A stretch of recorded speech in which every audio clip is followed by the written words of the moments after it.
ये निराश्रित गोवंश समाजवादी पार्टी ने दिए और इसीलिए इन्होंने गायों को लावारिस छोड़ दिया था। देखा ना समाजवादी पार्टी के मुखिया क्या कहते हैं? कहते हैं गोबर से मुझे दुर्गंध आती है।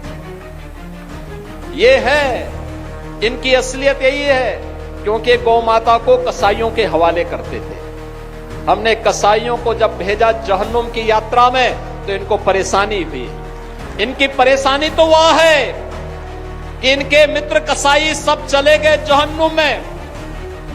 तो अब इन गोवंश को बचाने की चुनौती थी, तो आप ही की धरती के सपूत, आप ही के द्वारा चुने गए आंवला के विधायक ने 7,700 से अधिक निराश्रित गौ आश्रय स्थल खड़ा किए और आज वहां पर 14 लाख गोवंश की देखभाल स्वयं राज्य सरकार कर रही है और शेष हमने अन्नदाता किसानों को दिए हैं। आप भी पालिए, एक गोवंश पर 1,500 रुपया हम महीना आपको उपलब्ध करवाएंगे। अगर कोई किसान 4 गोवंश रखता है तो 4 गोवंश के लिए 6,000 रुपये महीना हम उनको देते हैं। आप याद करिए, आम के आम और गुठली के भी दाम, इसी को कहते हैं। यानी गौ माता की सेवा का पुण्य भी पाओ और सरकार का अनुदान भी पाओ।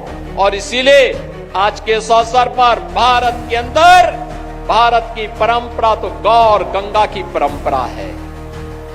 हमने अगर गंगा माता की पूजा की है तो गंगा माता ने हमें एक नई पहचान दी है। नमामि गंगे परियोजना के कारण आज प्रयागराज महाकुंभ ने उत्तर प्रदेश को एक नई पहचान दी है। 66 करोड़ श्रद्धालु प्रयागराज में आया, भव्य और दिव्य कुंभ का दर्शन किया। बहनों और भाइयों, ऐसे कभी नहीं हुआ पहले। नमामि गंगे परियोजना के कारण मां गंगा की आराधना, अविरल और निर्मल गंगा की परिकल्पना को प्रधानमंत्री मोदी जी ने साकार किया। आज भव्य और दिव्य कुंभ बदले में हमें मिला। हम आभारी हैं प्रधानमंत्री मोदी जी के, जिनके कारण उत्तर प्रदेश को एक भव्य और दिव्य कुंभ करने का अवसर प्राप्त हुआ और उत्तर प्रदेश की एक नई पहचान वैश्विक स्तर पर पहुंची। तो मां गंगा की पूजा का जो पुण्य प्राप्त हुआ, वही मां गौ माता की पूजा करने से प्राप्त होगा।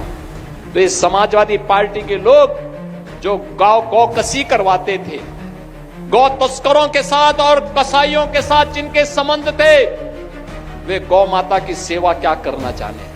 तो उनके गौ माता के गोबर में तो दुर्गंध ही नजर आएगी। उन्हें अपने कृत्यों में दुर्गंध नजर नहीं आती है, उन्हें गौ माता की सेवा में दुर्गंध नजर आती थी और इसीलिए उनके अध्यक्ष के मुंह से निकल ही गया।